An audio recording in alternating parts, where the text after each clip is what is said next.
Olá, hoje eu vou conversar com vocês sobre o livro A Laranja Mecânica, do Anthony Burgess. Este livro aqui foi publicado em 1962, mas a história ficou bem mais conhecida depois que o livro foi adaptado para o cinema. E essa adaptação foi feita pelo cineasta chamado Stanley Kubrick. Na época o filme foi um grande sucesso, mas causou muita polêmica por causa das cenas fortes mesmo e outras coisas também. Mas o filme acabou virando, é considerado um grande clássico do cinema. Eu fiquei com muita vontade de assistir o filme depois que eu li o livro, porque o livro é muito interessante. É uma história que traz forte crítica social, traz muitas discussões sobre ética, moral, coisas desse tipo. E eu gostei muito e recomendo. Bom, a história do livro se passa em uma Londres futurista. Nessa Londres do futuro, está um verdadeiro caos ali. O governo, o Estado perdeu totalmente o controle sobre a ordem. Então é uma Londres dominada pela violência, por gangues, principalmente por gangues de jovens adolescentes que praticam todos os tipos de crime.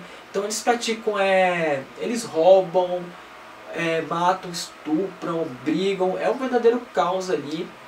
E o Anthony Burgess imaginou que esses jovens do futuro, eles tivessem suas próprias gírias, assim como os jovens de hoje em dia têm suas gírias. Então o Anthony ele criou uma série de gírias, ele deu nome a essas gírias. Essas gírias se chamam Nedsat ou Nadsat. Eu não sei mais se pronunciar certo, mas enfim. Essas gírias, na verdade, elas são uma mistura de inglês com russo e cada uma delas tem um significado. Então, como o livro ele é narrado em primeira pessoa, você vai encontrar essas gírias durante o livro todo. Então, no começo pode ficar um pouquinho chato, porque você vai ter que ficar recorrendo a um glossário que tem aqui no final do livro com o significado de cada uma dessas palavras. Mas, pessoal, tenham paciência, confiem em mim, porque o livro é bom. Depois de um tempo, como essas gírias elas sempre se repetem na história, você acaba decorando o significado delas. Eu, quando cheguei na metade do livro, eu já tinha decorado quase todas praticamente. Então a leitura continuou sem problema nenhum. Mas enfim, quando eu terminei o livro, a minha conclusão foi que essas gírias elas foram criadas apenas para enfeitar a história, para criar uma estranheza, já que a história se passa em um futuro estranho.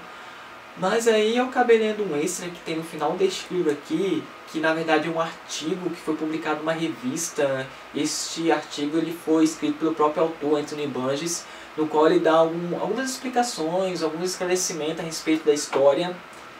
Esse artigo chama Geleia Mecânica, e ele nos conta que na verdade essas gírias elas não estão aqui à toa. Elas fazem parte de uma brincadeira, uma experiência que o próprio autor criou usando nós, leitores, para nos alertar sobre lavagem cerebral. Então o livro ele funciona como uma cartilha.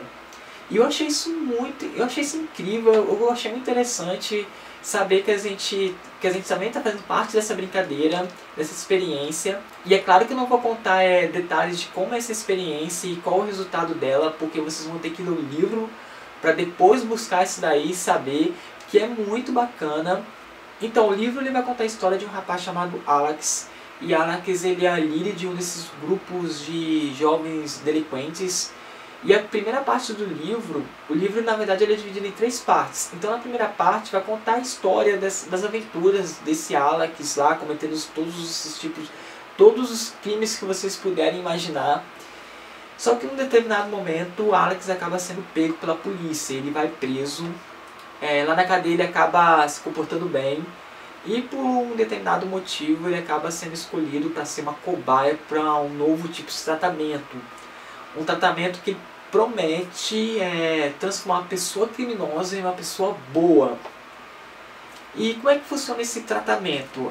Eu não vou dar detalhes de como foi o tratamento mesmo, porque eu achei essa parte muito interessante no livro. Eu quero que vocês leiam isso daí, porque é muito bacana. Mas enfim, funciona o seguinte: toda vez que o Alex ele sente vontade de cometer algum crime, só de ele pensar em querer cometer qualquer tipo de violência, o corpo dele automaticamente reage negativamente, fazendo ele sentir muitas dores, um mal-estar muito grande, ânsia de vômito. Basta ele só pensar, então o corpo dele já começa a sentir muito mal, fazendo com que ele E é um mal-estar muito grande. E logo tem que mudar os pensamentos dele para o corpo parar de sentir mal. Então é assim que funciona esse negócio. Então o tratamento dá certo. Aí chega a parte mais interessante da história. É quando os médicos que participaram do tratamento, da experiência ali, resolvem demonstrar lá num palco mesmo para um grupo seleto de pessoas importantes, de políticos, médicos, líderes religiosos que estão na plateia para assistir ao resultado do tratamento. Então eles colocam o Alex nesse palco, colocam um ator, e esse ator ele vai lá brigar com o Alex, vai lá tentar bater no Alex. E no exato momento quando o Alex tenta se defender, tenta bater no ator, ele começa a sentir muito mal na hora. E ele acaba deixando o ator bater nele, porque ele praticamente não consegue fazer nada por causa do mal-estar. Então esse tratamento dá certo, né?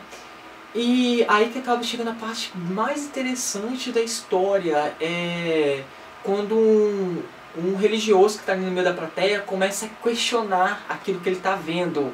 Eu vou ler o trecho do que esse religioso diz, que eu acho muito interessante. Ele diz o seguinte: escolha. Ele não tem nenhuma escolha, tem a preocupação consigo mesmo, o medo da dor física o levaram a esse ato grotesco de autodepreciação. Sua insinceridade estava clara. Ele deixa de ser um malfeitor, ele também deixa de ser uma criatura capaz de escolha moral. Ou seja, o Alex, ele não tem mais escolha, ele só está sendo uma pessoa boa porque isso está sendo imposto a ele. Aí que entra o grande conflito do Laranja Mecânica, de qual é a verdadeira natureza do bem. Porque, como eu falei, o Alex, ele apenas está agindo, ele apenas está sendo bom por causa que ele é obrigado a ser bom. Isso é muito interessante, ficou muito legal na história. E depois disso aí vai acontecer muitas outras coisas, que vai gerar muitas outras discussões. Então o livro ele vale a pena, galera. É um livro que vai falar sobre escolha. Será que a bondade é uma questão de escolha? É uma questão imposta? É muito interessante essas partes. Então eu recomendo o livro sim. Fica a dica aí pra vocês. Então, gente, obrigado aí por assistir o vídeo. Até o próximo vídeo. Valeu, até mais.